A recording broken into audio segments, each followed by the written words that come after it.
nervous, very, very dreadfully nervous. I had been and am.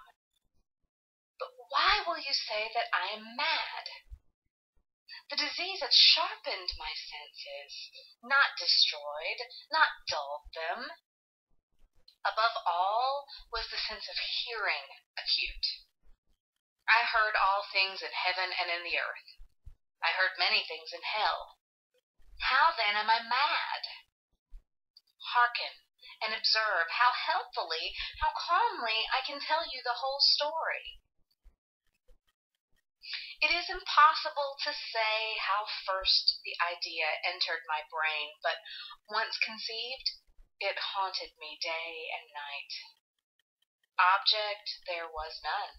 Passion there was none. I loved the old man. He had never wronged me.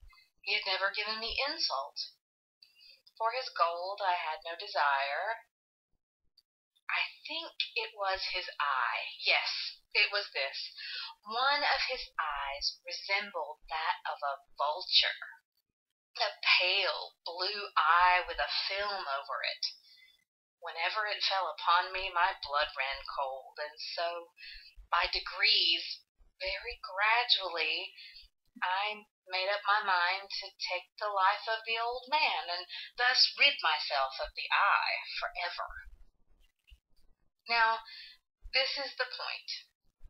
You fancy me mad. Madmen know nothing. But you should have seen me. You should have seen how wisely I proceeded, with what caution, with what foresight, with what dissimulation I went to work. I was never kinder to the old man than during the whole week before I killed him. And every night, about midnight, I turned the latch of his door and opened it, oh, so gently. And then, when I had made an opening sufficient for my head, I put in a dark lantern, all closed so that no light shone out, and then I thrust in my head.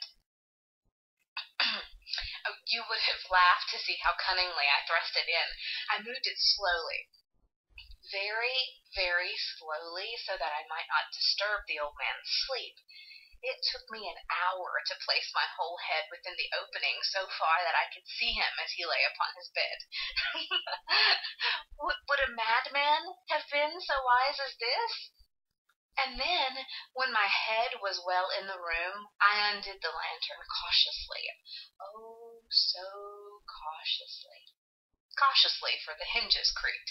I undid it just so much that a single thin ray fell upon the vulture eye.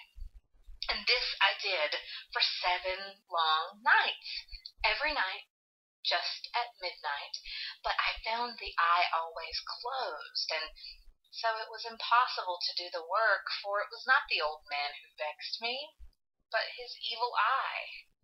Every morning when the day broke, I went boldly into the chamber and spoke courageously to him, calling him by name in a hearty tone and inquiring how he had passed the night. So you see, he would have had to have been a very profound old man indeed to suspect that every night, just at 12, I looked in upon him while he slept. Upon the 8th night I was more than usually cautious in opening the door.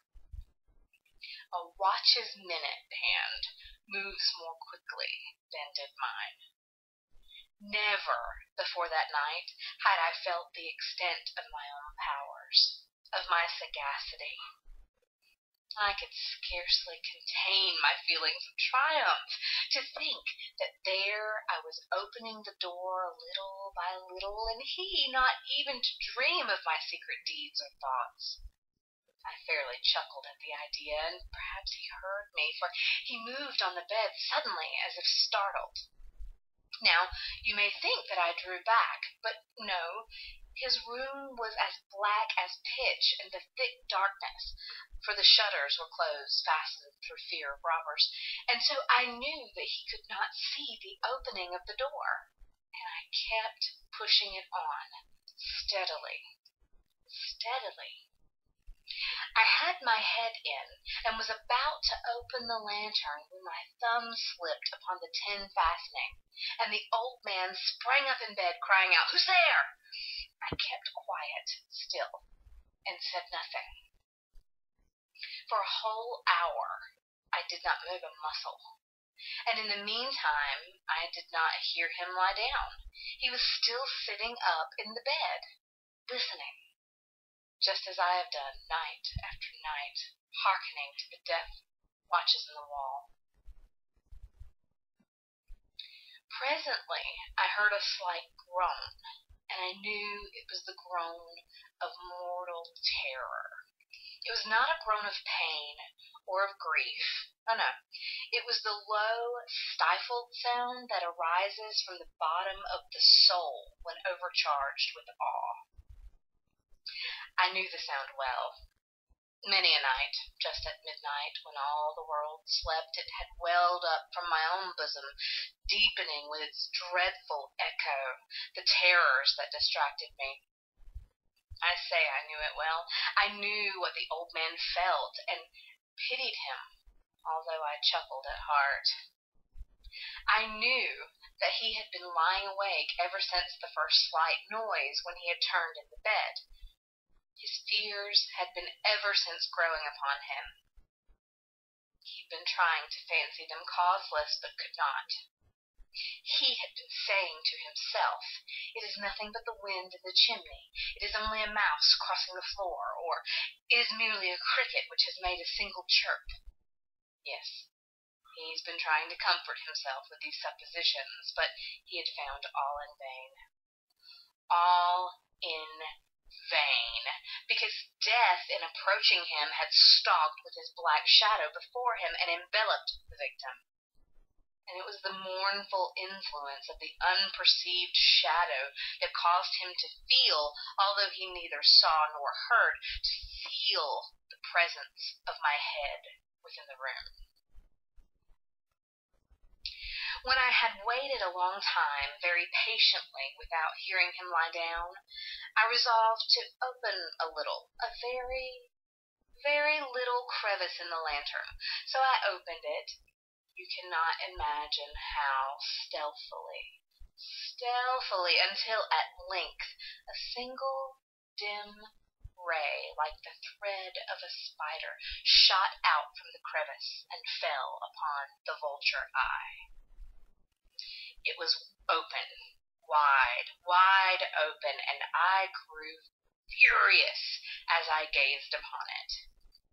I saw it with perfect distinctness, all a dull blue with a hideous veil over it that chilled the very marrow in my bones, but I could see nothing else of the old man's face or person, for I had directed the ray as if by instinct precisely upon the damned spot. And now, have I not told you what you mistake for madness is but over-acuteness of the senses?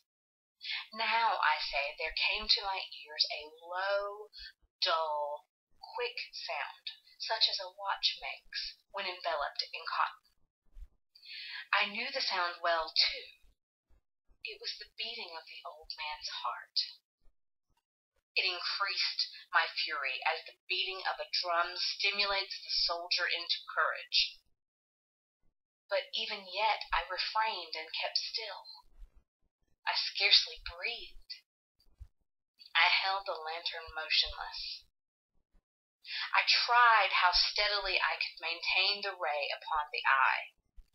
Meantime the hellish tattoo of the heart increased. It grew quicker and quicker, and louder every instant. The old man's terror must have been extreme. It grew louder, I say, louder every moment. Do you mark me well? I have told you that I am nervous. So I am, and now, at the dread hour of the night, amid the dreadful silence of that old house, so strange a noise as this excited me to uncontrollable terror. Yet, for some minutes longer, I refrained and stood still. But the beating grew louder, louder. I thought the heart must burst. And now a new anxiety seized